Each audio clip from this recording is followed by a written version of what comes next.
All right, welcome, Noah. Thanks for coming on the Sway City Muay Thai podcast. Why don't you go ahead and introduce yourself, please? I am Noah Johnson. They call me Kid Lot. We're the next biggest thing, man. So I appreciate your time. I appreciate the Washington boys getting together and supporting each other, man. I think we need each other out here. Community is the best thing. I think, especially for our sport, you need it.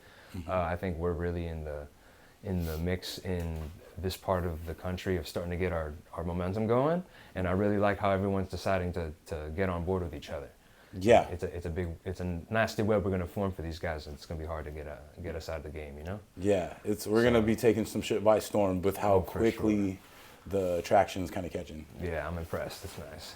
Yeah. So cool. So where are you training out of these days? Right now, I'm training out of garage. I get blessed with going to a couple other gyms. Like this last camp was the first time that I met Ivan Salivary. Shout out to Ivan Salivary in their gym.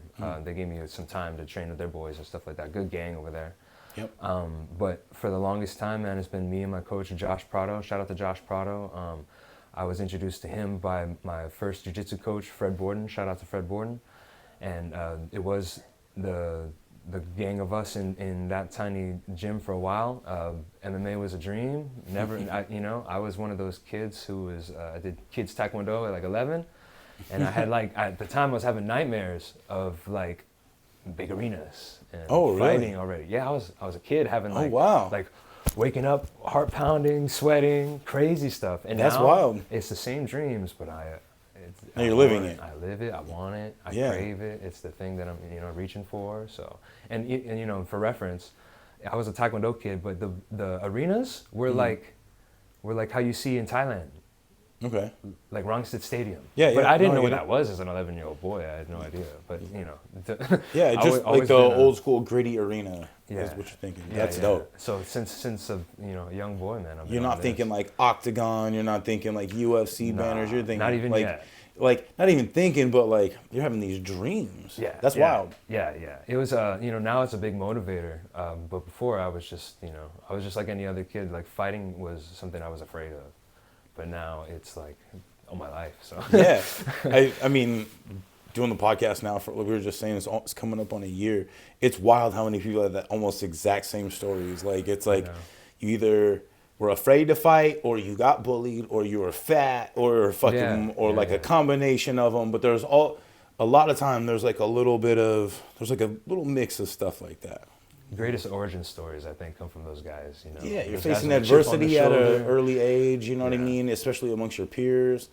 And then you'll fall into something like this, and you're like, oh yeah, okay, like this is where I was supposed to be, not out there talking a bunch of shit. I always felt home was where the Warriors were. Mm-hmm. So when I found that, you guys are just they have locations where you guys just meet up. I'm like, I should be going there. When I finally made the connection as a young man. But I'm glad that I got back into it though. So. Cool, man. Well, thank you again for coming down. No, I know we actually got to sit down at COGA recently, good to meet you there, January 31st, and that's where we decided. Spoke with Omar. We're gonna sponsor one athlete, and he recommended you for Relentless Mouthguard sponsorship. So we just talked about the mouthguard design. We'll get that up and done here in the next couple of weeks. Get that back to you. Real excited for that. Cool, thanks, man. Big opportunity, man, and shout out to Relentless Mouthguards for hooking it up. I know I might be one of the first guys to be out here strutting it, but when you see it. keep your eye out. Keep your eye out. Thank you. Yeah, one of the first. We got half dozen or a couple dozen now in the lineup in the fold. So the ball's getting rolling on that one pretty well. Yeah, heck yeah. So big part of that is having Jeff the ref Hoiby kind of help back that and teaching me how to do it the right way, rather than even him teaching me how to do it the right way. There's a decent learning curve. I'm like, okay, like I got a big box of samples over here. I'm like, samples are what I call like the duds, the ones that didn't work. Getting better every time. So that's why I put a turnaround of 2 to 4 weeks. Okay, so I make sure like I have that extra 2 weeks to kind of play with it. But gotten it down pretty well now, so that everybody seems to be happy with the ones that are starting to roll through. That's awesome. That's awesome. Done like a true professional, I will say. In my first experience, very professional. Thank you. Well, we're gonna make sure it's done right, and make sure things fit properly. there's there's plenty of other companies out there that do this, so I want to make sure that we're offering something that's the price should be cheaper in the most regards, if not just as competitive as places like Impact, who are also a dental lab. Okay. And make sure that the fitment is top tier. So, like one of our guys, Juan Jackson at our gym, he just got back from Cambodia. He fought there, and he got an Impact mouth guard from them before he went. And I made him a quick one before he went over there. And he's like, "Oh, this one fits a lot better." You know, it's like not binding up. But again, that's a mail order versus being in person, being like, "All right, I'm gonna make sure this fits." I feel special, man.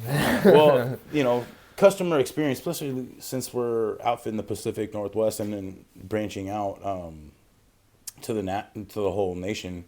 But yeah, man, I really appreciate the support, and we're gonna work together on that. No, hey, I can't wait, man. I'm really excited. I never had, you've done the mail orders. I've done some mail orders. You got to have a couple laying around, right? So I've tried a bunch of them. The one you get from Big Five down the street, and then all the way up to your guys' level. It's great to have you guys. We need y'all. I need all my teeth. Yeah. Anyone else want to keep their teeth? Please find this man. Yes, sir. Thank you. You know what I mean? But, And going back to COGA, so you won that fight there. So why don't you go ahead and walk me through your night there at COGA? Well, Thursday we're cutting weight. Had a little bit more weight to cut Friday morning. I'm up early Friday. I get a call from my coach. Stop cutting weight.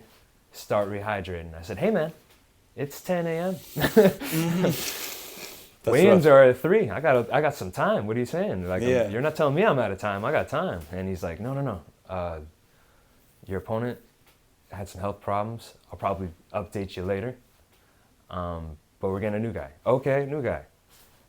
He's coming from Yakima. He's got 11 pounds to cut. If you'll meet him at 160. I said, "He's driving 4 hours?" He said, "Yeah, he's driving 4 hours." He's cutting 11 pounds? He said, "Yeah." I'm like, "That's sauna suit in the car with the heater on." I was like, "Yeah, give that man his 160. That's fine. I'll meet you here." Yeah, I like that. And, I went to school and high school in Everett, like the area, Marysville up there where we had the last event. Yeah. It's hometown. 15 minutes from me. I said, "Man, Yeah. If the guy's making the drive, that's a warrior. I'm game. Let's do it." And so I was blessed with an opportunity. Had a lot of my family and friends come, so it meant a lot to be able to get the show going. And both of those guys, this is the hardest sport in the world. I know you hear that a lot. It needs to be said. People who don't know, sometimes you gotta kill yourself just to show up, and that's not even the challenge that you were preparing for, right? That's just to show up is your reward. To even shout out to anybody who's willing to step in there, and just the process of getting to it is already a battle alone. So to get on death's door and be able to still smile and be on the other side and come home with a victory is the biggest thing in the world for me. So to be able to come home on the night on that Saturday with a win. My mom gambled and won some money. It was the best day ever. That's awesome. That's good. So cool. Well, I just want to give a quick shout out to that Sharon Spain. That showed up, and tough guy. Mr. Shout Anytime, Anywhere. He's fighting again soon, right? I know. I don't. He was supposed to fight on the 31st, but I don't know if because I think COGA has a 60-day medical thing like that. For I don't know their thing. I know we were discussing it, or they were discussing it when I was setting up or tearing down with Chris. Shout out to Chris Bullar. He's the one, my media guy, Bullar Media. Yeah, nice. But we're helped setting up, tear down. He was going over their.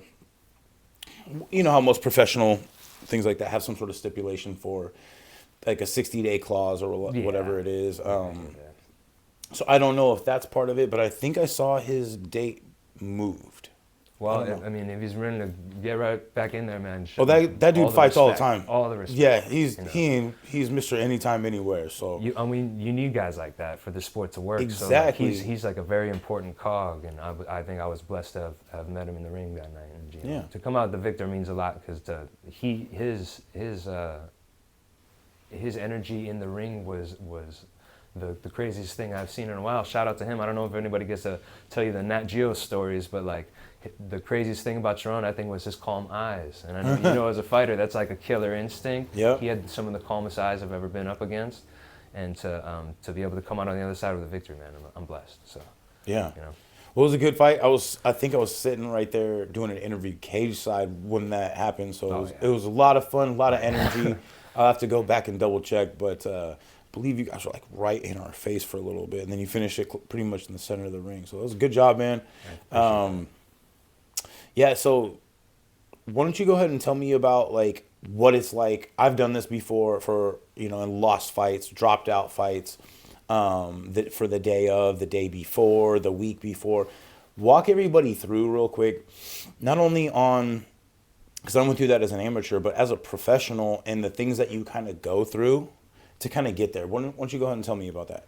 Well, it depends on how competitive you want to be and how long you really want to be in the sport. Because I've noticed the best in the world are cutting 30 pounds to make the weight class, and this isn't even the fight yet, right? So that's, a respectable thing to talk about.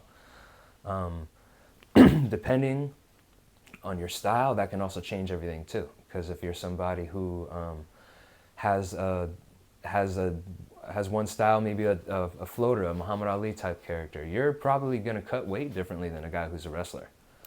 And people don't really think about those types of details and stuff like that. How much time you're spending doing what. And that's the battle before. You obviously, anyone who's never fought before or never jumped into the arena of any sort for fight sports or otherwise, God forbid having to defend yourself, but that idea that you already have to overcome the not when I'm ready, it's when it's time scenario, when you go and you step into the cage, and that's why I feel like it's so ceremonial. You also have the preparation that comes weeks before.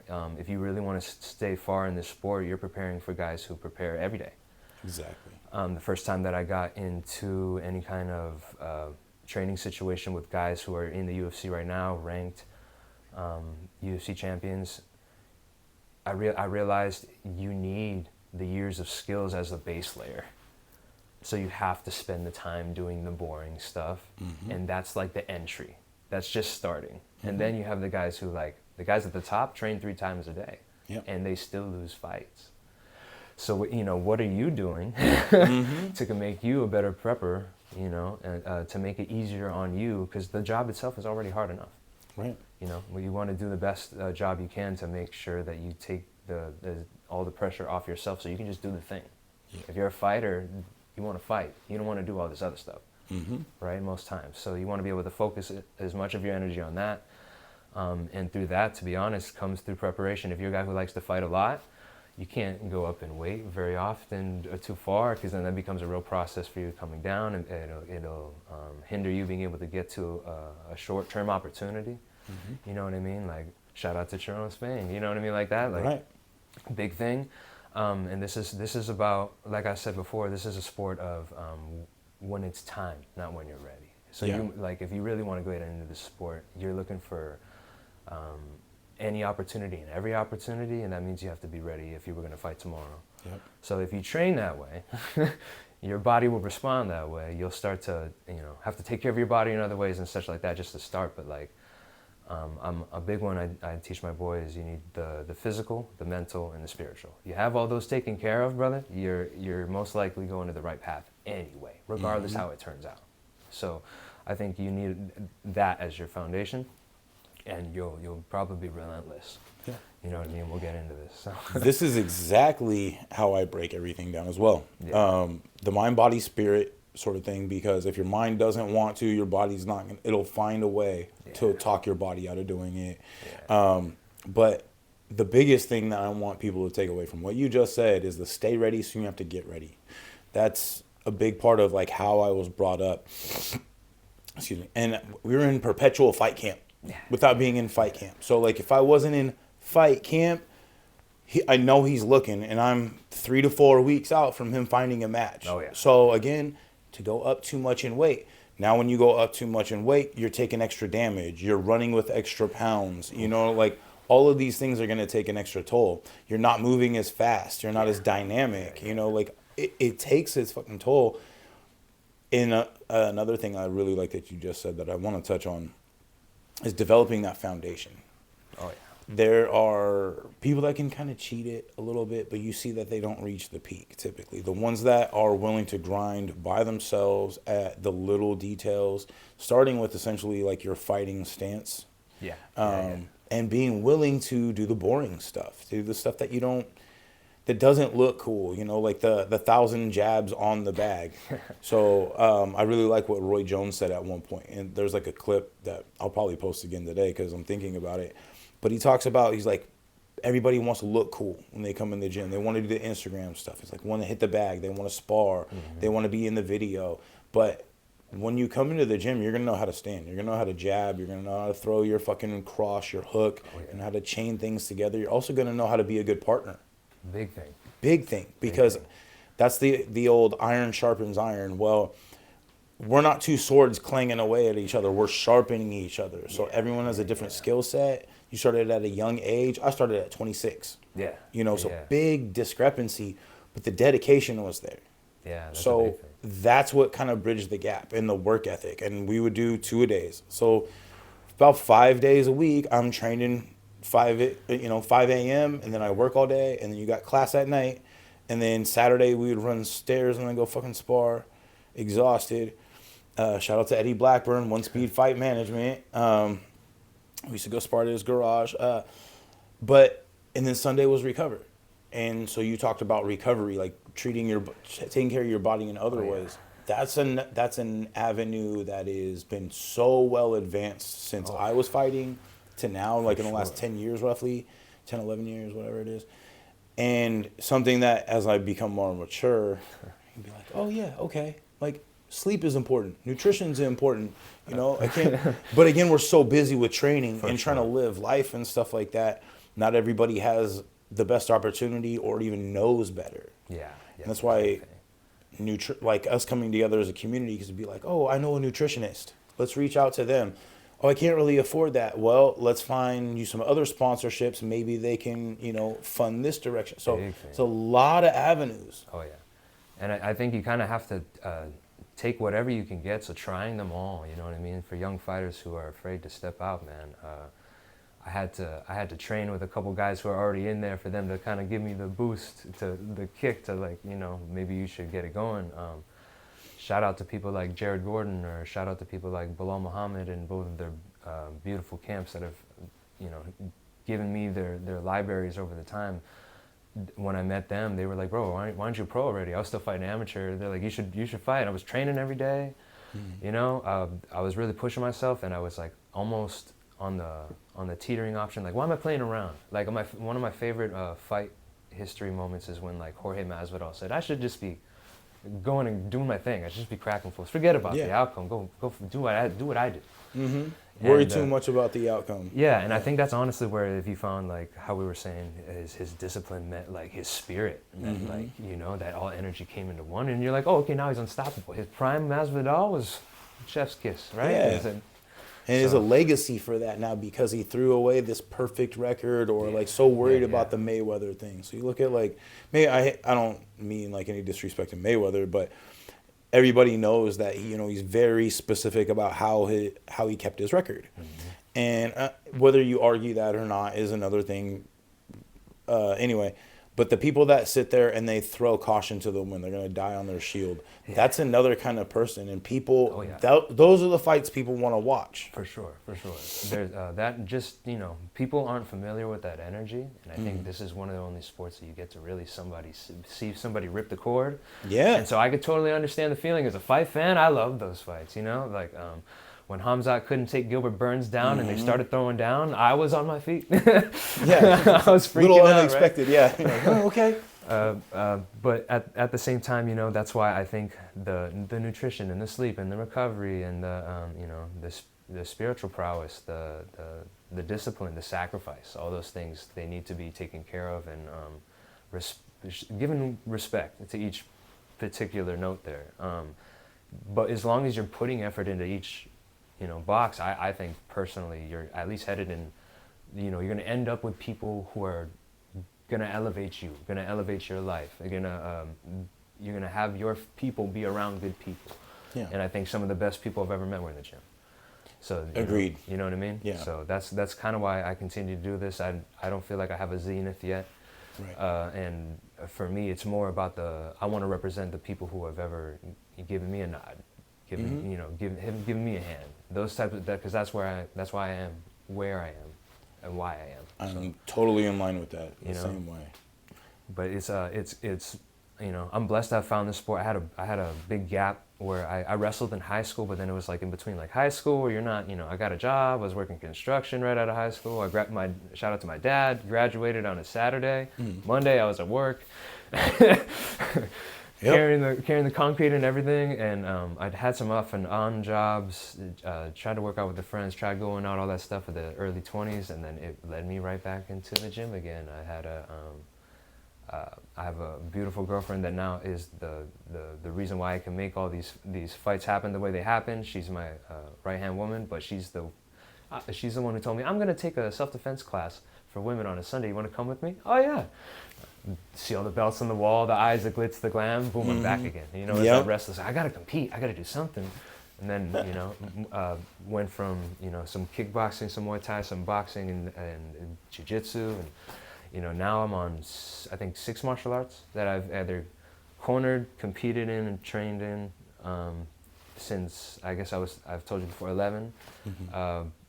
But I have not found anything like MMA. So personally, I feel like all those things were supposed to help me to get to the funnel that I found MMA is for my artistic expression. Yeah. You know? Yeah, I love that. You get to kind of like really blend all of those avenues that you picked up throughout life. Yeah. Yeah. Especially like you never really see like high school wrestlers, they struggle and stuff, but you never see them like so out of sorts when they start MMA. They do just fine. Oh, yeah. You know, so that's something I always recommend people. Like you said, you did high school wrestling, and when you go into just the regular workforce and you go into life, you can lose that passion, that, you know, that competition style. So MMA gyms, just gyms like that, like you can go and be a meathead at LA Fitness or whatever, and that's what a lot of people do, especially football players. Yeah. Go try out some MMA stuff. Go try out some kickboxing, some Muay Thai, some jiu-jitsu. You can find your competition back, you know. Yeah. And yeah, there's ways to compete without having to be at your level necessarily. You don't have to be a pro in the fucking cage at the casino. You don't have to be that person, but it's great to get in there and just have the camaraderie that develops inside of there. Like you said, that's the first thing I think nobody realizes you get by finding like a really good gym or just some good people to train around is you get that support. And people think this is all only me. It's such a fearful thing to jump into because they feel like they're by themselves. But no, that's the opposite. You find your people over there, I think, personally. And I think when you find the right gym, that's exactly what you're doing. You end up coinciding with those people and saying, oh, okay, this is where I'm supposed to be doing all this from, you know, coming from a place of like, you know, maybe whatever drives you. I think everyone's spirit is different. And I think that's, you know, that's why everyone can survive and do it and become a champion at whatever perspective, background, or gym. Yeah. You know? I really love the variation that you get in MMA. That's why I think current day MMA is so fun to watch because you have so many like different martial arts that are involved now. And back before when I first was picking up on MMA, I was watching a lot of guys who could do one or two things. Right. You know, and specialists, which is I mean, I guess you're finding hybrids now. I feel like it's bred that way now. Like it's not so much like we're finding what works, what's best, and then developing that. It's been developed, and now it's being bred at a young age. So like if you were 11, the kids. But think about like if you got into MMA when you were 11 with the system, the systems they have now. It's no surprise that you, and that's just, I'm going to go off on a quick tangent. You see like high level UFC stuff, or people that are a little bit less active. It's because of the caution level is so high. You make one or two mistakes, you're done in that fight. You got 1 to 3 fights in your contract typically, unless you're a big name. So those mistakes at that level are so critical, especially when your future and future paydays really ride on it. Yeah, I think that's what everybody might be protecting with their, you know, with their record and their. I mean, of course, it is what it is, but you know, there's a beauty about the way the fighters used to be mentally. You know what I mean? For me, obviously, I don't think we'll ever, just because of how we have we're protecting of our people now. But at the same time, it's like you see different a different elevation of the human spirit in some of those guys who are like, oh yeah, they fought every 2 weeks and they'd eat a sandwich and that was what they had for 3 days. Like, yeah, shout out to Rocky Marciano, but now I think skills and information is where we kind of shine as our generation. So like, you can find almost a black belt's worth of material on YouTube. I think the problem is people just don't know what to do with that much. You give somebody a library, you tell them to read it, yeah, you'll be the genius, but nobody knows what to do with that. Where do you start with that? There's no, that's not a true path. Yeah. That's not a path that's provided in front of you. It's like, hey, you do this and you will discover your own path through hardship. Yeah. And I think that's like going back to the camaraderie is like strength through hardship, like strength through adversity. Yeah. But, like there is a path here. Like the path is for you, first of all, to not fucking quit through that fucking adversity. Yeah, that's a big thing. I think if you've ever felt like you've quit on yourself, this is the sport to not only teach you how to not quit, but if you're somebody trying to prove to themselves or other people that you don't quit, this is also that same stage. I'd say I think that's just what it did coming for me. and like training regularly, even if you don't fight, just like you're saying, if you don't want to be a professional fighter, just showing up even twice a week is above and beyond what people would expect at the office. You know what I mean? Yeah. Like, when it comes to like you are your environment, I definitely think you, especially for my young rowdy boys, you got that dog in you. You just need a place to let the thing run. You know what I mean? Because if you don't let that dog out, that thing will turn around and bite you. It'll bite companions and stuff like that. And it's like that thing's just not supposed to be inside. Yeah. You're supposed to let that guy go and have a day, you know what I mean? Exactly. And then when the dog's tired, you come and you notice his energy's different. But that's, that comes with control, that comes with the hardships, that comes with, and those lessons, right? Where it's like almost critically, especially a lot of, I know I'm one, you have to learn some of these lessons real hard. Yeah. Well, there's things that you'll pick up easy and there's things that you absolutely have to learn hard. Let me turn that off for you. Gotcha. But then, getting back to COGA, shout out to Joe and Omar. So, they got another show here the 28th. Today is what, the 18th? Yeah. So, Wednesday the 18th, we'll have this podcast up in a couple of days for those who are questioning. So, but have they reached back out to you about a title defense? I believe May 17th, something like that, is another. They haven't said anything about a title defense, but they have been in talks with us. We're trying to figure out what the best date for the year is. We got. I'm trying to keep it coming. I love the style that I have because it allows me to jump back in here pretty often, And so for me, I want to fight at least 2 to 3 more times before the end of the year. Definitely in talks with Joe, so I'm excited for all the future coming up. Stay tuned. We'll keep you posted. But your boy's in shape. I'm running stairs. I had sparring last night in the boxing gym. Sparring this morning before I came here. Yep. Sparring tonight. Damn. Yeah. I don't live rounds. Yeah. But for me, I think the benefit of martial arts in MMA is that you shouldn't be limited. Right. I think some people keep themselves to their box and they stay in I think you should sometimes push yourself in those other pressure pits, and it teaches you a lot about yourself, right? Again, those critical moments of where you got to learn, but also, like, people do it different, and there's always something to learn, I've trained with kickboxers, Muay Thai guys, boxers. They all train different, and you think they're doing the same thing, right? To a certain degree. Yeah. To a certain degree, But I think that's why I'm so addicted to this. I found out through the 11-year-old kind of chunky Taekwondo days that I really like to learn, and so as long as I have more to learn, I'm addicted to this, and I think that's why I ended up in MMA. Yeah. Shout out to COGA for letting us martial artists express us, man. Yeah. Without them, man, we wouldn't have the platform to do what we do. So. Well, I don't know. I really like what you said there. Just there's a lot of things that kind of come around when.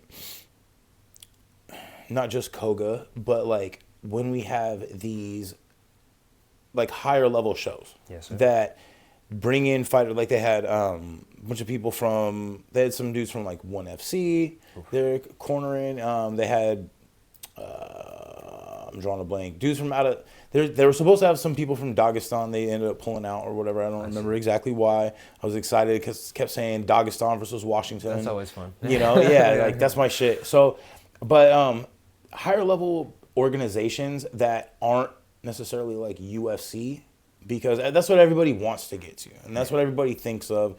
That's the brand that is known from fucking little kids that don't know shit about this to the biggest couch potatoes to somebody that doesn't know anything else about the sport. They know that.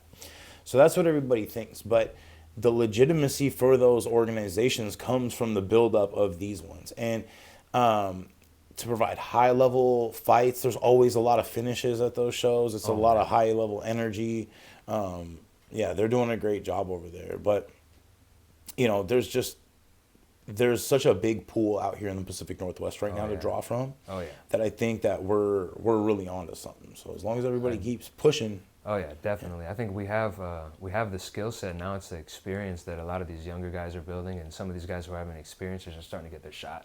So it's really fun to see everybody evolve. I've been fighting around, at least in Washington, for at least since 2018, 2020 is when I first started banging around, getting back in the fight sports. And since then, there's a lot of guys who are still here.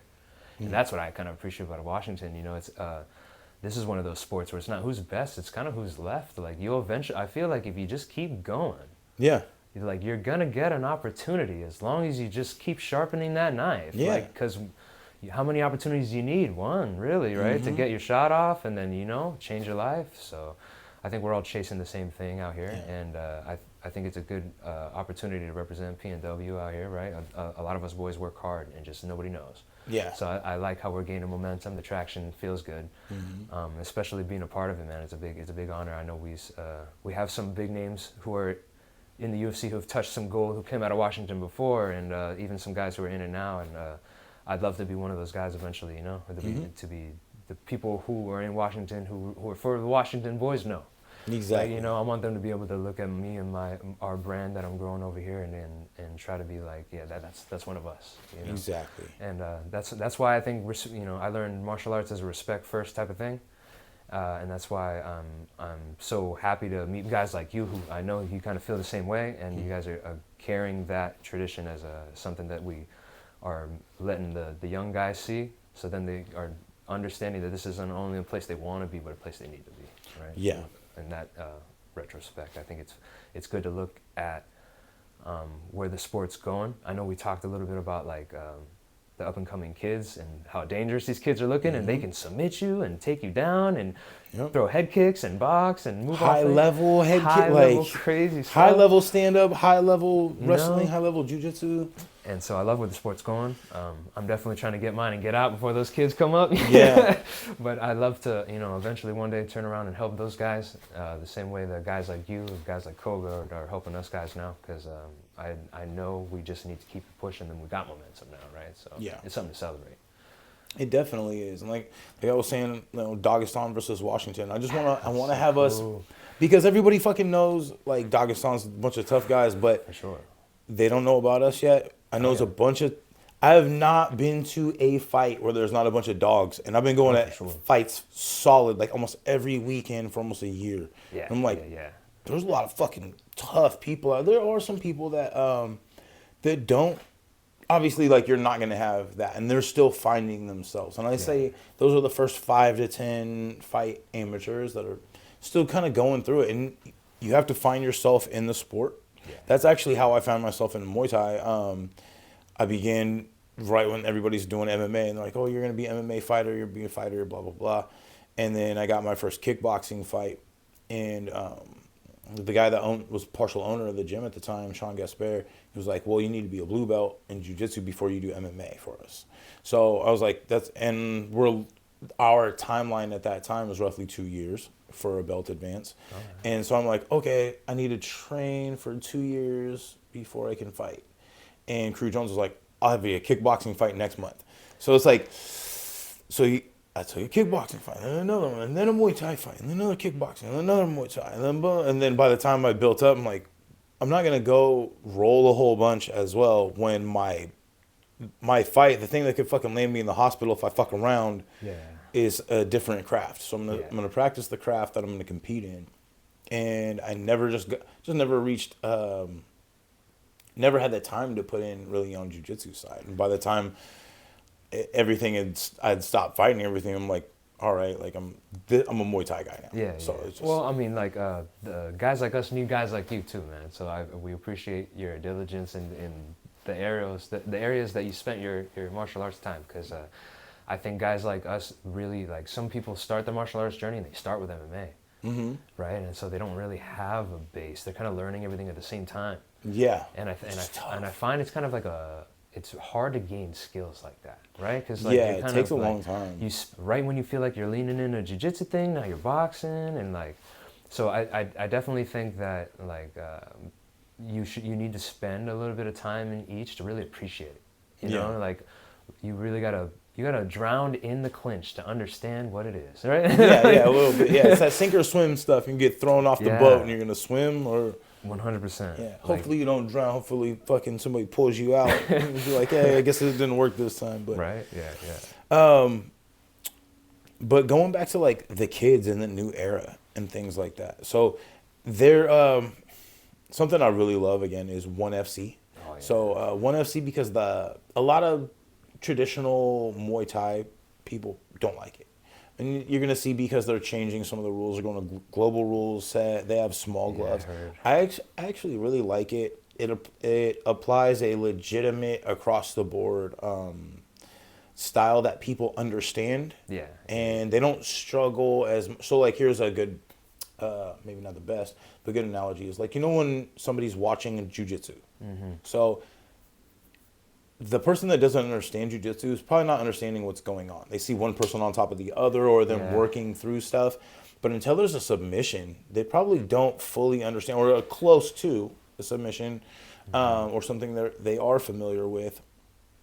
It's hard to understand what's going on. And if that's the majority of the fight takes place on the ground like that, that's where people find it's boring. And it's like, okay, but you're not educated in the sport. Yeah. Now, transition that analogy to Muay Thai.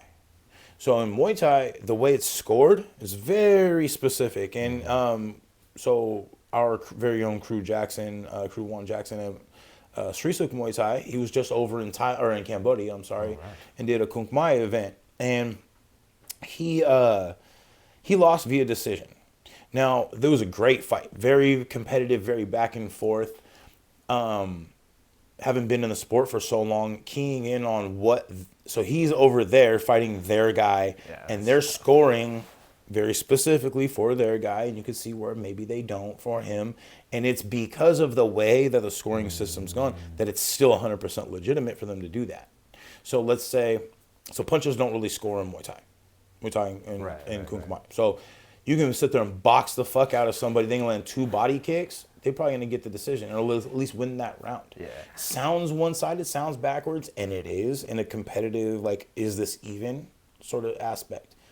But go to another sport, go to somewhere else where, like, certain things aren't you know, you go to other sports where, like boxing, you throw a leg kick. Like, is that a legitimate thing? That's what, again, the MMA side is like, this is probably you have the most ability to keep things even on, like, what am I able to do? Going back to what I was saying about the event in Cambodia, so you see somebody landing a couple body kicks and a couple of knees, or somebody, like, I throw a body kick and lands on you, you throw a body kick and lands on me, but you wobble just a little bit in your stance. You don't score, I score, especially if I'm hometown. You know what I mean? They're going to be able to build that up. And for the guys that are going to watch us from our gym, that is what I was witnessing during Juan's fight. Again, they don't ask you to travel, especially around the world, to win, usually. So, a lot going on they here. They want to beat us up. Yeah, especially big fucking buff dude over there repping the American flag. They want to show that they're the best. Yeah, I get that. So for sure. No, that's respectable though, because you know that's another element that people don't really understand too. Is you coming from someplace else to go fly somewhere else? So just that feeling. Like, if you've ever been like, okay, you're gonna fly internationally. Well, what percentage of the population get to do that? And it's like, oh, okay, now you're gonna go over there, and it's basically like you and your coach if you're lucky. Oh, okay, that's cool. 2-man trip, you know, that in most guys' dreams is gonna be great. you end up over there and they're like, oh, now you're gonna fight for your life. And it's like, oh, Yeah. for how much? And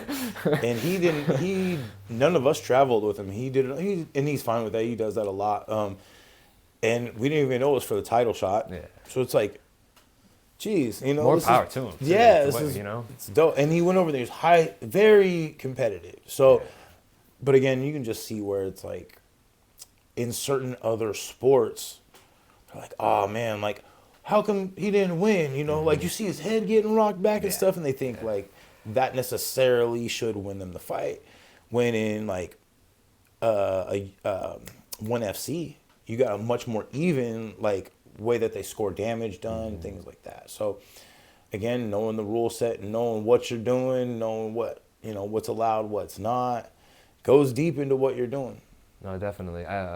Again, on the one championship comment, I love what they're doing for Muay Thai, and I think everything could be, if everyone played nice, you just call it something else. Yeah, I know. Because personally, I don't think we should get rid of it. I think it's an aspect that the 4-ounce gloves Muay Thai cage is what everybody wants out of the UFC. Mm-hmm. So why not just allow that so people have a place to go watch that, right? But then, you know, just give it a spicy little another title, call it something else. Then we keep because I respect the old ways of Muay Thai. I think that should be its own thing, right? I agree. Yes, you know? And I think that to have somebody who can compete in both would be somebody who should be highlighted in the sport, you know. And I think that guy should be respected to be able to. The same way you would go back and forth between a kickboxing title. Right. And some, you know, as a totally another thing, you just open another avenue for these guys, and then that way people can learn to love the traditional aspect coming from the other way too, right? Because a lot of people's first time they watch Muay Thai is in this now one championship, you know, their great stage. But this is some people's first times. They never watched the K1 days. You know, they weren't around. Or traditional stadium Muay Thai. Yeah, a traditional stadium Muay Thai. Traditional stadium Muay Thai, they're going to be like, what the fuck is this music? yeah. That's the biggest thing that I've always heard. They're like, bro, I don't know. How can you hear? I'm like, I don't hear shit. Like, that makes me dance. I'm like, You should be zoning in with the rest of us. And if you're in Thailand, you go to like some bar fights and stuff, and then like that, they can't get past that, a lot of people, especially Americans, where it's... we're one of the only cultures that are like openly disrespectful to other cultures, especially something that other cultures value so deeply. Yeah. So it's like, we're just quick to disrespect that. Not always, not everybody, and I do see like there's a bit of a correction that's happened, and you see more and more people like, I don't want to be that way. Yeah. And but going back to what you said about ONE FC, like, there's no reason you can't call it something else. Like 4-ounce, like full rules striking, something like that. Striking, something. You don't have to call it Muay Thai, because you are like taking away a lot of the elements of it, and you can still do, like, let's say it's one championship. Yeah. You can still do strict Muay Thai fights with full gloves and music. You can go and you can do the 4-ounce gloves, global rules, but you don't have to. I think you're onto something there with calling it something different, and everyone's going to have a different opinion, because they're like, you change one thing, now you change everything. And there's people that have that. You take it out of Thailand, and so something that I'm very critical, let's get into this for a second. I'm extremely critical of the title of crew in Muay Thai in America the way it stands today. Yeah.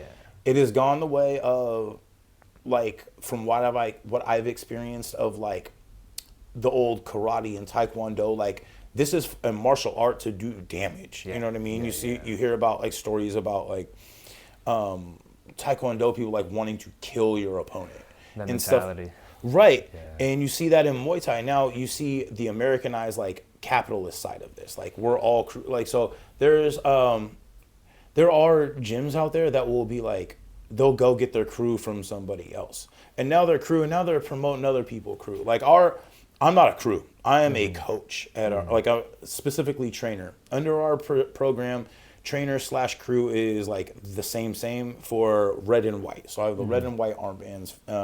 That's under WKA, not WKA, WKU, WKO, something like that. It's the oldest crew association in Muay Thai from Thailand, under Crew Woody. Anybody that knows Muay Thai, like, look into that kind of stuff if you're curious. But there are other avenues where you can go and kind of get this crew, right? And then now who's promoting these people? So it's like I could be like, oh no, I'm crew. I'm gonna give you a fucking crew, Right, and then right. you give another kid a fucking crew, and it's that Oprah thing where it's like you get a crew, you get a crew, and it's like I feel that. you see that they're perpetuating it, and you hear the same thing in like jujitsu, like people just like getting those paid promotion belts or just show up kind of thing. But it devalues the sport in a lot of ways, to the point where at our gym there was like, oh, what's your title? And I'm like, you don't need a title to be a leader. Yeah. And what it boils down to for me is I have watched time and again people achieve these titles for their own benefit, not for the team. I'm going to be there for the team, and I'm going to help our team grow.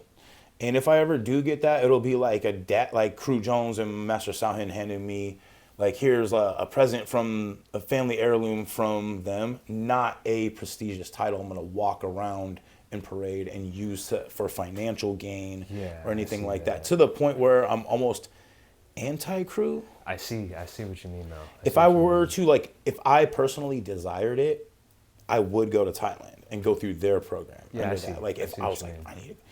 But it's also because of personally, with my own eyes, watch one person. I'm not going to get too deep into it, but I'm like, you have respect for the title, though. You have respect for the title. Huge respect, because I watched the people, like you said, above me, like Crew Jones, go through what he went through to get crew. It was like 40 hours of pad work, and a year's worth of time under Master Salhin, dedicated to the program, willing to always fly the flag. And you see people get this, and then they change certain things, and then they go and they do something else, and then it devalues the lineage, and that is what I hold true to my sport. Yeah. But again, it's capitalism in America, and it's why you see it. Yeah, on that note, I agree that that culture of pimping the culture is something. Right. It's something that's that, actually a great way to put it. We a team indigenous over here. I've definitely seen that before, but and I can. It's almost like them seeing the magic that what the title, like all the things your crew worked for, and being mesmerized the same way we are, and then deciding, how can I make money doing that? you know For what I mean? real. So it's like, I would say, how can I make money off this magic? The water's almost diluted enough where I can understand where it's like, okay, we're gonna throw the baby out with the bathwater. I would think the only thing you can do, if you're somebody who like respects martial arts in that way, respects these titles, or cares for lineage, because jiu-jitsu is almost the same way. 100%. You know what I mean? We're in Carlson Gracie like, school. maybe 20, 30 years ago, where you came from in your school lineage really mattered. Even 10, 15. Oh yeah, and then you had to stand on business about it. Oh yeah. Because back in the dojo storming days, people were coming. Now you get G-checked. Yep. You're getting checked by these guys who's like, where's your club? Yep, exactly. Right, like the Karate Kid stuff. It's like, okay, we're gonna go dojo storm them for real, Cobra Kai, right? And I enjoyed as much as the next guy. Yeah. As a young kid, this is why I love this. But as somebody who actually respects the martial arts for what it is, on the Danielson type of thing. Yeah. Well, everybody's going to get a little bit of that fuel from the ego. That's the sexy, sex sells, the ethics don't. For sure. Fucking thing, that always feels good in any format. Yeah, exactly. You're like, yeah, fucking let it go a little bit. But, in that same thing, I would say like to do something about it would be to just like check yourself. You got to check, where's my martial arts at? Where do I line up in lineage that I care about? Right. And what do those things mean to me? How can I, angle myself in this world to where I can reflect what I believe in that manner towards these other people? Because like the biggest thing about martial arts is you're gonna end up running into other people, and no matter what, if you guys are like, if you're real martial artists, you guys are trying to learn from each other all the time. So you're vibing with that person. It's just like, your environment, you become your environment. In those little doses, right? You got to pay attention who you're really like intertwined with that, even in a conversation for a moment, right? Yeah. So like, I think martial arts teaches you that, and because once you realize that you're safe in a lot of these spaces with other people, you can like, your training gets crazy because you guys can elevate each other at that. The guys that I'm closest to that I would go and hug and tell them I love you right now, we probably try to kill each other once or twice. Yeah. And it's like last Thursday. night going through that. Yeah. You know what I mean? And those are your best buds, and they would probably do anything for you. And I probably know less about like how to spell their name than I would actually like who they are. You know who they are character-wise. Yeah. Because they're constantly facing adversity, and you're side by side with them. Yeah. Sometimes you're helping them through, sometimes they're helping you through. A lot of times it's just you're feeding off each other's energy. I won't quit, you won't quit, we're gonna get better. And it doesn't have to be boiled down to a verbiage like that. Yeah. It just happens. Yeah, it just happens. It's just It the just energy. You don't need to explain it. I think it's a beautiful experience in martial arts. I found that in almost everyone I've ever tried. So like, I don't think people should limit themselves to styles. Like if you find something that's really your thing, man, even it can even be something outside of it. Like I'm Filipino, but I haven't done anything related to like Kali in any way. But I find this strange, like, yearning to want to try it and just practice everything from like the stick, and it's nothing to do with what I'm doing now, but I just feel this drawing energy. But maybe it's these other ways to get me over there. That was the intention. I was supposed to. It's a cultural draw. If maybe you're like, oh, I'm Korean, but I've never done martial arts. Maybe Taekwondo's for you. You know, maybe exactly. that type of play. You know, whatever gets you in the door. Whatever gets you in the door, or the mat. You know, wherever you end up needing to, whatever gets you in the garage. This is, you know, the magic happens where you make it. I think that's where I learned martial arts is really that's the shining star that I hold on the top of my martial arts tree, is that like you can make magic where you're at as long as you know what you're doing. So learn a little bit, you get some skills, and it's just like anywhere else. Like you can start to apply that wherever you're at, regardless of, you know, location. So. Well, I really like that. Kind of boils back to what in my opinion, boils back to what you were saying earlier about always being a student of the game, and finding any way to kind of apply that. Yeah. And I'm sure you can attest to this, and other people can. How much has this helped us in our daily life? Now that we take our daily life that we've, you know, you gotta get up, you gotta earn. You know what I mean? Everybody has to earn something. In what world do we work do we live in that we don't work every day? Yeah. But beyond that, we develop this drive, this want. And it's, for a lot of people, it's a hobby. And a lot of people, that's how it starts. You know what I mean? You talked about that earlier. Like, is this in you? So you start to find it, and you're like, oh, that's your hobby. And you're like, no, this is my lifestyle. When people are like, I'm making a lifestyle change, I'm like, this is one of the easiest ways to make that happen. For sure. Because you'll start finding every little avenue, like, oh, just from yesterday, I'm drinking more water today because I sweat a bunch. And then, like, so imagine if you had just began and you know you're tired and you sweat a lot. You're dumb for not drinking more water. So hopefully you're like, fuck, I need to drink a little bit more water. And now because of that, maybe you got to go to the bathroom a couple more times. So you're just in drinking more water, because what you did the day before and having to go to the bathroom, your lifestyle is changing a little bit. Yeah. Maybe because of that, you're like, man, I really don't want to go just eat a bunch of pizza or a burger right after. Like, but maybe like a steak and potatoes, or like chicken and some sweet potatoes. That's my go-to. Stuff like that. Like, other things become more appealing because you're getting this new high level of value from something that you haven't had before.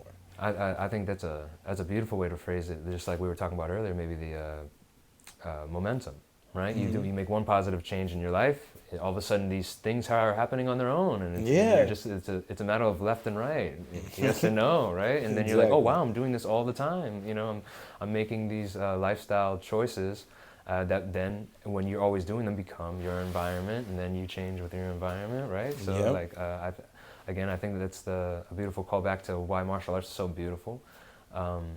You kind of dictate the world around you in this dedicated space. Like, when you stay dedicated, you notice that your life becomes a lot easier to deal with. Personally, in my own personal experience, you know, 100%.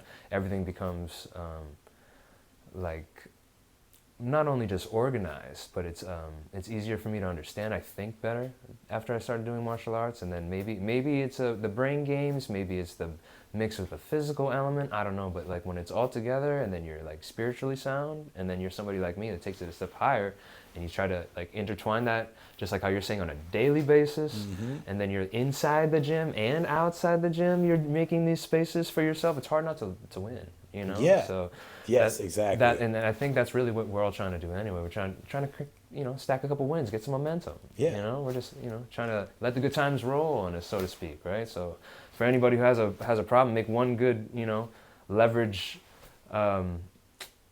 leverage gaining position to gain from anything positive in your life, bro. You might end up with 10 more. Yeah. And then eventually that's all you do. It's things that are positive for yourself, right? So. And I'll say, like, for me, a big part of that was finding the right mentor. So I always refer to Crew Jones. Like, I was just at LA Fitness, and we ended up me and my workout buddy ended up working out with him one day and never turned back. And he's so much like my real dad, especially when he gets all pissed off and starts getting loud. I'm like, okay, Dad. That's a proper mentor. It is. But again, like, he's really good at framing, like, this is how you do this. This is how you get better. And he's it's not like, how you'll experience people like, I need to be right about everything. He'll also call me and be like, how do I fix this on my car? You know what I mean? Like, how, that's so he's he doesn't, when there's a time where he doesn't know something, like, I think it's very good because he's humble, and we have the community of people to ask. Because here's another thing I want to touch on. Once you are in the gym long enough and those become your family and stuff, everybody's got a fucking day job. So it's easy to network. Yeah. So that's where the networking happens. Like, I didn't know anybody that helped me make mouth guards, and I know Jeff. Jeff works at Boeing. You know what I mean? Yeah, a bunch of people work at fucking Boeing. Yeah, man. But again, like, when I used to work at Winco, like, you make this connection, you make that connection. Oh, I know somebody that sharpens knives professionally or something like that. Stuff like that. Or, like, they can be like, oh, Zach used to be a butcher. So Zach can fucking hit him up, like, he can help you out. And that's one of the last things I want to do right now. Yeah, I feel it. But, like, oh, Zach, can you come help cut this fucking cow down? I'm like, no, I don't want to. Like, are you going to give me? Am I the only one on your phone that you call that knows how to do this? Yeah. No, I mean, but that's, again, like, a skill set. It's not just, everybody's got something to provide, something to offer. And that's what creates, like, that community, I think. So. Oh, man. And responding to the call makes the community, right? Yeah. And skills get them to call you, right? Hopefully, yes. Yeah. So that is the trade-off. Like, I will... And that's another thing, is, like, I love doing the barter stuff. Oh, yeah. So I'll always be, like, holding pads or doing private sessions for, like, little trades. Best, Like, I need, shout out to my barber, David. You get this lined up and come work some mitts. Yeah, that's real connections. Yeah. But so, I agree with you in the fact that everybody's connected when they go into that space, and they come from different places and different backgrounds, right? So, like, I've had people work on my house that, they were like, hey, do you know anybody who's looking to have somebody come do some side work? I'm like, oh, wow, perfect timing. Your gym, it becomes your second web of connections throughout the community. And I think, just like how you're saying, bartering with the martial artists, helping each other out one way or another, keeps the good times rolling, gets everybody continuing momentum. The best thing we know in martial arts is consistency. We all need the consistency, and then it makes those connections stronger. Those connections make the community, right? So, like, that's I think we're both on the same side of life when it comes to that way. That we know we got something good here, and we're trying to throw some fire, some gasoline on that fire. You know what I mean? Get some energy in this thing. Almost some of the magic wizard sparks on the fire. Fucking blue and purple and green coming out. Right. And so motherfuckers that are like, Dana White's like, what's going on over there? I was like, I'm going to go over where those sparks are at. We're starting a party. Yeah, we are. So it's only a matter of time, though. Like, with all of us coming together and being like, yo, like, just going back to your fight, Sharon Spain, fucking being able to come over, like, yup, I'm going to fucking do it. And, hey, hats off to him, hats off to you. Cool, yeah. Everybody, what we always say is, like, making the fight happen, that's your reward. Yeah. Because you have killed yourself to get to that day, to have it fall through. It's like everyone's planning this big ass birthday party for you, and then the day shows up and they're just like nothing happened. Like, we're not gonna do the birthday party. Yeah. It's like, it's devastating. You know what I mean? It's a big thing. I've had opponents. I've been training for one fight one time as an amateur. I was training for maybe 8 months. Damn. Fall through. Same. Yes. I've had that before too, but not 8 months. It was pretty crazy. I was preparing, like, we had talks of, like, somewhere around January, February, at the beginning of that year, to, like, okay, we're gonna do this, we're gonna do that, we're gonna fight here, we're gonna do this. Okay, sounds good. Training hard, right? It was maybe, I think I think this was for my very first fight. The very first kickboxing fight. Some damage for the for the wear and tear. Never been the same since. But I also worked construction at the time, so I was with like-minded crew. A lot of my friends had worse fingers than me for doing other things. So I was at home.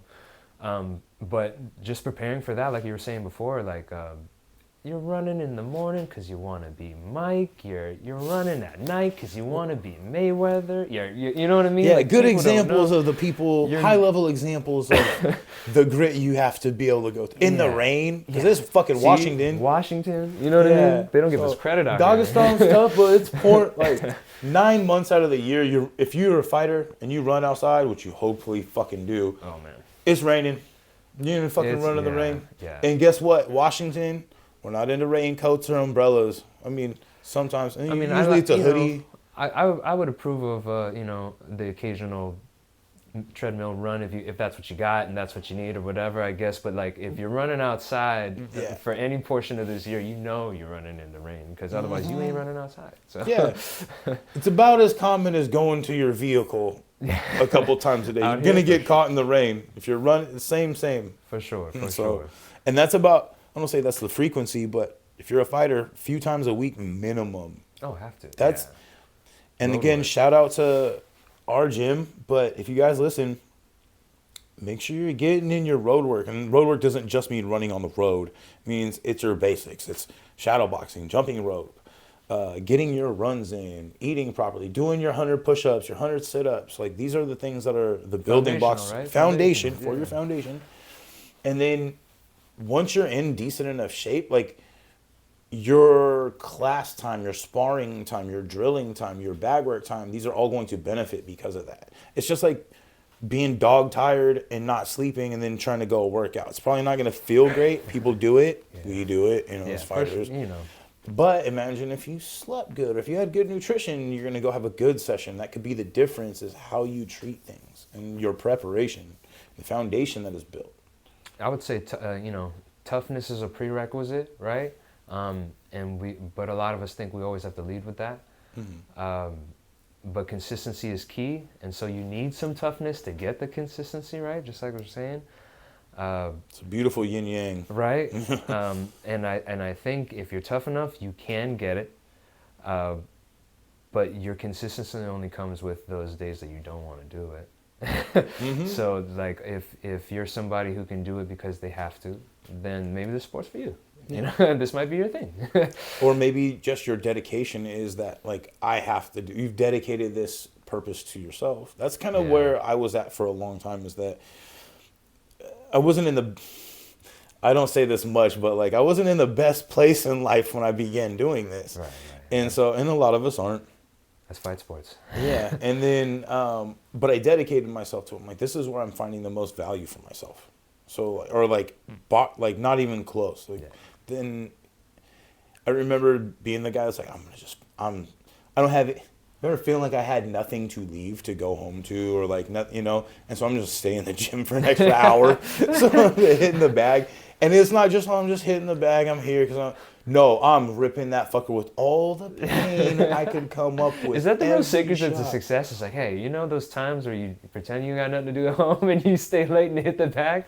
That makes a real athlete right there. And then I'm like, every bit of pain I've experienced is going into this one punch. It's like, okay, therapeutic. And I'm going to do this fucking 100 times in this hour. So, definitely. And then you go home and you're like, I'm so happy. Oh, like, and it's just animosity's gone. It's just the weirdest primal way to tap into primal shit. And it's like the ice bath level happy, like after you get a real good session. Yeah, that fucking liver, the enzymes that get released, and then you start getting the serotonin. Yeah, it feels so weird, man. But I mean, it's the I survived thing. Recovery, guys. Recovery, big thing.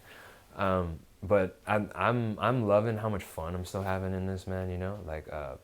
To be able, even the hard work.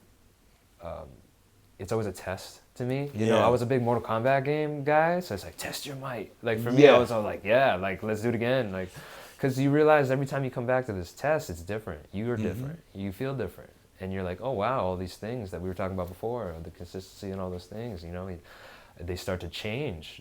the outcome every time I come back to this test. Wow, and that's why I think it's so addicting to me. I'll sit on a Rubik's Cube, mess it up, and do it again, mess it up, and do it again.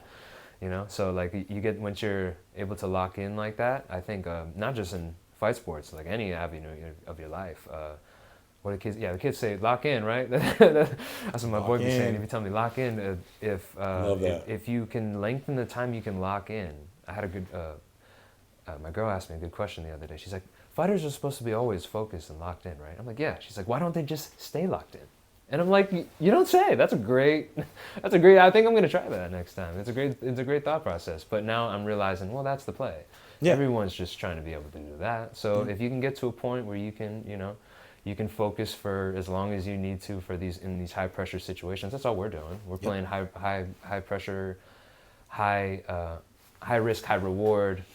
On the backside, this might be a terrible night for you, but on the other side, you could be a king for 24 hours. At least feel like one. You can. And I think that addicting quality is why we're willing to go through the hard stuff. But that's life, right? You go through the stuff you don't like, you get the stuff you do like, and that's a lot of the times you get to enjoy the fruits of your labor, right? Hopefully. And with that mentality, I always find myself willing to work, willing to do the hard stuff. And then willing to try to be consistent in when I don't want to, right? Because like, who likes to run outside in the cold rain, right? Like nobody likes to do that, right? But those are the life-changing scenarios, maybe. Not when the choice is warm bed, cold rain, and struggle. But again, what's your purpose beyond those two choices? Yeah. Your purpose is like, well, your purpose is this fight that's further down this line. And my purpose, it has to be bigger than the comfort. Yeah, I definitely think so. I think that's the only way. You want to stay hungry. I think that's the trick to keeping your momentum and wanting to make those positive decisions line up for you all the time. As soon as you said that, I was like, damn, I've been hungry for a while. I mean, I am, but like it comes and goes. I find myself, right, like hungry is like, you almost, you especially in the 21st century, I'm sure we think that we're starving. And so we think that it's like a reason to slow down. But the hunger is the reason why you want to make the decisions good again and again and again, right? Yeah. And so I think to be, I forget who I heard this from, but it's like, don't eat till you're full so you stay a little bit hungry. You know what I mean? So never quite be done until you're done, and then you can make those easy pivotal decisions, especially in our sport. That's important to pay attention to too. You got to know when it's your time. Yeah. But I think when you have your window, man, pull the cord, strike the match, right? Like we're here for a good time, not forever. So I definitely think it's like rack those experiences you want, right? Rack those places you want to go, those positions you want to be in. Go and give it a shot, right? Because the best thing my dad ever told me is like, why not if it was you? You know what I mean? Like imagine if you look back and it was something that you wish you could have tried or you should have tried is the worst. I have a big fear about that one. I should have tried. I could have tried. Those things would eat me up. And I think maybe that's that little boy who's afraid of the stadiums, but now wants to get himself in there, right? So, I really believe that staying hungry and then looking for, almost when your eyes are open to it, right? You're looking for those positive positions. You start to be able to get the momentum because you start chasing those things, right? You start looking for more, and then when you're looking for them, you see more, right? It's just like anything else. So, opportunities, right? Yep. Keep your eyes open for the opportunity. So you're gonna go sparring tonight? Yeah, sparring tonight. I got some good guys out of Nomad Boxing Gym. Shout out to Nomad over here in two places. Now we have one in Skyway, and we have the other location in Ballard, just by Golden Gardens. Okay. So anybody who loves to go run that area like myself, cold or not, cold or not, but just like we were talking before, boxing sparring is a different speed. Oh, and in America, I've noticed, you put your ear to the ground and you realize that everyone else from other countries is coming here to these, low budget gyms that you never heard of in Atlanta, where you have these 16-year-old, 17-year-old prodigies who will take it to you any day of the week, right? So like, if they're coming here for something, then there might be something that we should pay attention to, right? It's the same way as like, where's the best Muay Thai? It's in Thailand. Where's everybody go? They got to go to Thailand. If we have some of the best, at least for our style, it's definitely competitive, so it's something to learn. Even if you come from another style and you can pick up some boxing stuff here in America, same thing. I'm sure every country fights in Muay Thai a little bit different, same way. Kickboxing, same thing, and real big difference. You can see it country-wise and location with MMA, right? The spread's wild, but I definitely think that if you haven't, that's the thing that'll get you. Like, the thing you're not paying attention to in the sport becomes the thing that, becomes the shoelace that's unraveled. that becomes the punch you don't see. Yeah, it's the punch you don't see. It's like, about it, but you just don't pay attention. You don't give it any regard. That's the one that hits you. So I always find myself to want to be around good guys. You got some undefeated pros in that gym who are giving me good work, and I'm really trying to be around those guys a lot of up-and-coming guys that you guys will see soon. Shout out to Nomad Boxing. But we just had the Golden Gloves situation, but now we have the regional tournament coming up in April. Shout out to anybody who wants to go to that, because I'll be there.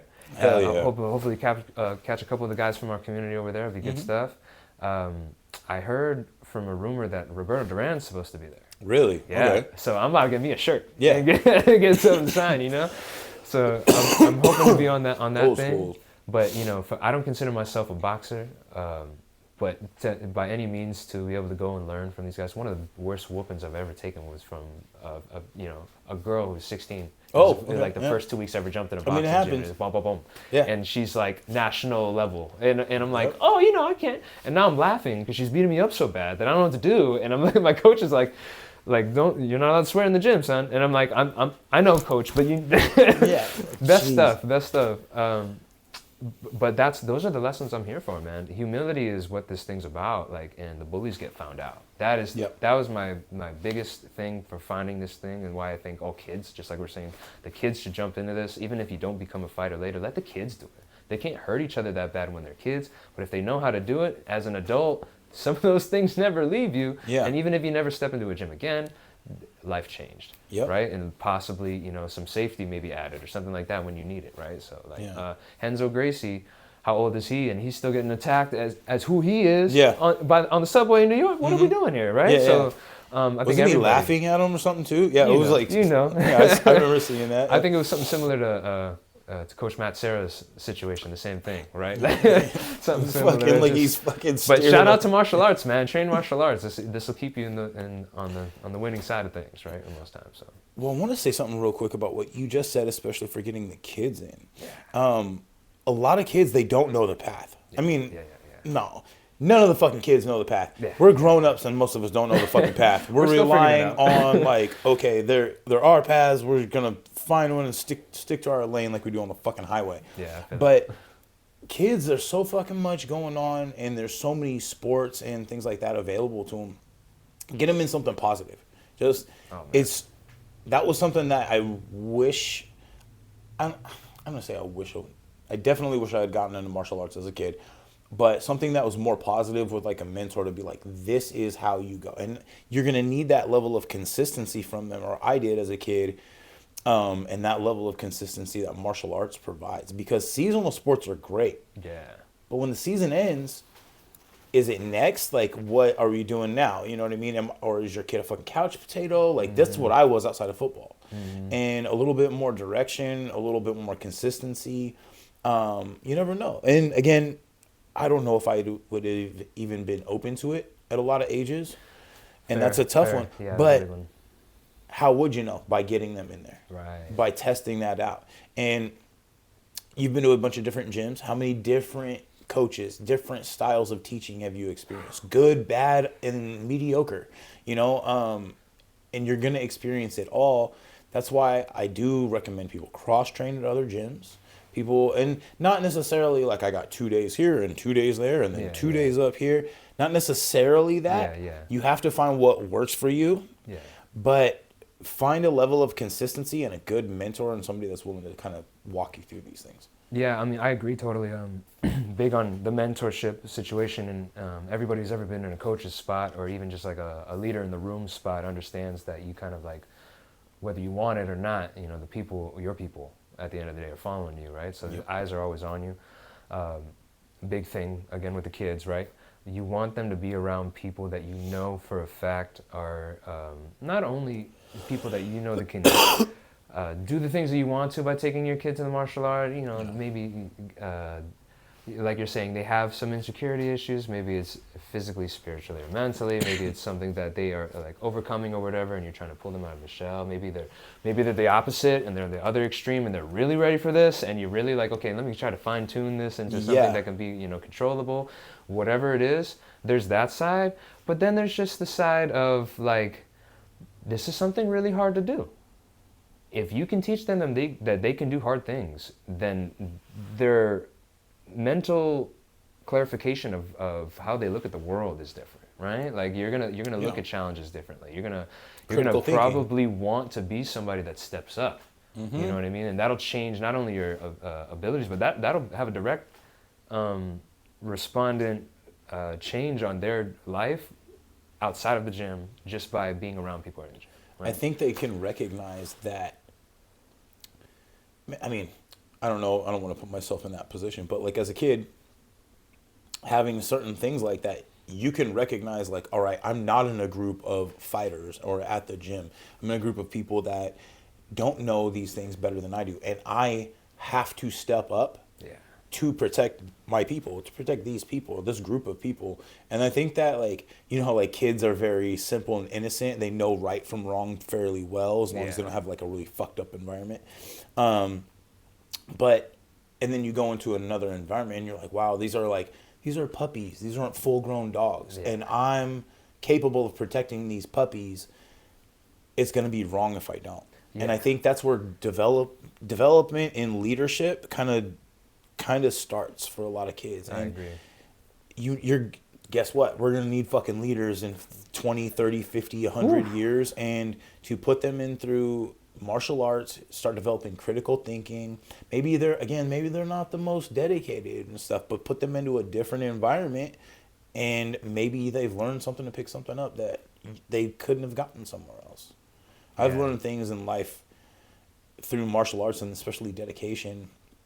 I've always been a really hard worker for like day jobs, work ethic, but none of them was like, oh, this is what I want to do. This is my passion. I'm going to dedicate my life to this. Yeah. Nothing until martial arts. So, it's really provided me everything. And I know that little kid that didn't get to go through that would be definitely damn proud of myself right now. So I try to provide, you know, you hear that, like I want that kid that didn't have that to be proud of that now. So I'm proud of myself, and hopefully we can get more kids and more, just anybody really. You can be fucking 55 years old and step in there and start learning. We got Master Sahin holding pads for elderly gentlemen right now. Is just getting started, and kudos to him. Yeah, you know. Yeah. No, I mean, I've seen some of the craziest fights I've seen at the pro level are guys who started in their 40s. So you know, I think there's something for everybody in martial arts. Yeah. And I think instead of always trying to be, you know, what you think is in there, and thinking you have to transform whatever you are right now into whatever Mike Tyson is. You don't have to, you know what I'm saying? Yeah. That's not what this is. Or anybody. Put Mike Tyson instead of fucking Bernard Hopkins. Yeah, you start throwing names in there. But like, I have to be like that guy. No, you don't. No, you don't. You gotta be you. There it is. You gotta be you. And I think that's where most of us find ourselves, and that's why we became addicted, is you find a new version of you you've never met in these scenarios. And then you're like, oh, wait, how can I bring that guy back out? You know what I mean? Like, how do I do that again? And a lot of that comes with not quitting. Oh, yeah. Because I talk about all the time, like when we doing our old school morning workouts, it was so tough. There's one aspect of it, pushing the sled. I remember being like, I could quit right now. Yeah. Have them clean this shit up, and I could go home and sit on the fucking couch and watch. It's not like I was going to, and I didn't and stuff, but like mentally acknowledging that's on the menu, as well as fucking going as hard as I can and finishing this. And then deciding to just go with the hardest thing. Like, yeah, you can eat the cheesecake on the menu, or you can eat the gravel. But the gravel is going to fucking get you to where you really want to be. You know, gravel's going to get you looking like gravel if that's what it takes. So, like, do the hard things and everything else will become easy. I agree. I think that's the biggest lessons you can learn in life, you can find in the gym. And I think that's why we always end up there, right? All guys like us and people who have been perfect on the road and want to get a little dirty, or had kind of a dirty road and want to, elevate yourself a little bit, man, don't, it doesn't really matter which aspect of life. I think martial arts ups everybody, Yes. Like, fight sports up to everybody. Yep. Everybody, there's something for somebody. I think some of the biggest names we know now in current day 21st century martial arts have never actually trained. Some of the guys are around that were helping the sport that you've heard these names of that are like pushing, maybe they're thinking something like this, they can do media. Yeah. Some of the thing is like, just making connections in the backdrop that people don't know, like, there's people that we know names of in the UFC that have, you've never seen them fight in the cage before. Not that they haven't, I'm sure they have, but for the UFC, and they're a household UFC name because of how many people they have on their management list. They're a mean manager. They have like all these champions on them, and they're champions, and that guy. So I think there's a space in this business for everyone. Yeah, it's a full industry. So like if there's something where you're like, I want to be around this, and I don't know what, ask your friendly neighborhood martial artists. They'll find, they find a place for you, brother. We need people in this community, So yeah, definitely. Well, there's a lot to be said there, and that's a big shout out to my buddy Chris Ballar. He was one of our students for a little bit. I believe he's still membership, but he shot off and he works his high level day job. I won't get into what he does, out of respect, but he stepped up in the media thing. So he was the one recording our interview at COGA and doing a lot of that stuff. And on the 28th, I believe he is running the entire video production for that event. So like. Right. Learning, like, we met at the gym. He decided when I decided to start the Sway City Muay Thai, not just the podcast, but the page itself and everything that's been going and growing from there, he dedicated himself to recording me and helping me. That's awesome. And now we can help each other level up. No funds have been exchanged, but we've both leveled up exponentially because of the fact that we're like, hey, we're going to forego money for now, and we're going to grow. And when that money comes, we all eat. That's a real investment right there. It is. We're investing in each other. And this is one of the biggest things, especially since I started Muay Thai, is your biggest return on investment is building relationships, not just throwing money at things or expecting someone to throw money at you. Yeah. And that is like, how many fighters have you met that are dog shit broke, fucking their car probably ain't going to make it there. I remember there was a long time where I was riding the bus to and from the gym. Yeah. Every opportunity. I'm like begging for rides home so I could stay an extra 30 minutes. And then now, like, when we get, like, I just had Isaac Padilla on the other day. I love giving those kids rides because I can pay something back forward that's not just stand like this, fucking box like this, blah, blah, blah. Not, it's like, hey, I can help get you to and from this avenue to where you might not be here today if I couldn't. Yeah. So we're all going to be able to find a way to provide for each other, I think. Yeah, I think so. I think there's plenty out here for everyone to eat, man. You know what I mean? It's a big pie. Like, you gotta step up so you can step out, because there ain't no half steppers, right? Yep. So there it is. Yeah. Like I think that as long as you believe in yourself, man, that you can do anything. So this is no different. Martial arts is just the avenue that I'm sure we chose, and many other people like us need to find of this podcast. And then once you watch this podcast, you'll learn some. You'll learn you some, and then hopefully we can all make the community out here a lot better. So yeah, and I appreciate you coming on and helping us do that, and just furthering that. So. Before we close out, though, give out a few shout-outs. Let us know, hopefully, if you got another fight date coming up. I know you're talking about the boxing events. What do you got going on? Again, shout out to Nomad Boxing in April. You'll find it on my Instagram soon. I'll post it after I get out of here. Ways to get to go see Roberto Duran and watch our resurgence of the Golden Glove era in Seattle. It has been a long time. I want to say almost 50 years since we've had it here in Washington. It's always been in Oregon or other places. We got it back, not only like district, we got the regionals coming. So that's awesome. And shout out to my coach. He got the green light and the okay to be running the event. So we're gonna be there. You might see us having a good time or whatever. But I want to say thank you to everyone who's ever helped me, because right now I'm living off of the fruits of the labor that I've been blessed with not only everyone who's ever given me a hand, but even in the slightest message to lift somebody's spirits, man. People don't know how much that communication really means to people like us who live like tunnel vision because of how hard we're working. Sometimes when you work so hard, you kind of like put the blockers on. But you know, I think like we were talking about today, this community is going to take us far. So I'm not worried about too much. Shout out to Relentless Mouth Guards. You guys will see this, you know, this new partnership working soon. So I think if there's anybody that I want to give a special thanks to, it would probably be not only my folks. I always got to thank your mama, right? Shout out to my folks. Shout out my sister having a baby on the way. Always shout out to my son and wifey at home. But just like you're saying, mentors, man. I don't think it really gets hit on the head enough. I've had coaches who are with us and not with us that have been the biggest influence in my life. Shout out to Coach Manny. And all the coaches at Coach Nomad or at Nomad. Shout out to Josh Prado, who's been with me forever. Another thank you to Fred Borden for bringing this life together for me, and anybody else who's ever, you know, like I said, given me a boost in any sort of format, man. I'm running on it, and we have some momentum here, and we got something ready for you in Washington. We're ready to go too soon. I'm ready every day of the week. I'm training after this. I'm gonna go spar after this. If they want to get another one going soon, I'm ready for whatever. So let's get talking, right? So, cool. I appreciate you and your time, man. Thank you. Appreciate this podcast, my boys. So hopefully we can do this again soon. This is fun. Yeah, man. Well, I appreciate you coming on. It was a great time, and man, you said a lot of good things. So we'll get some clips out there, and we'll get that mouth guard to you as soon as possible. I appreciate cool. you, big dog. Thanks, Thank you, sir.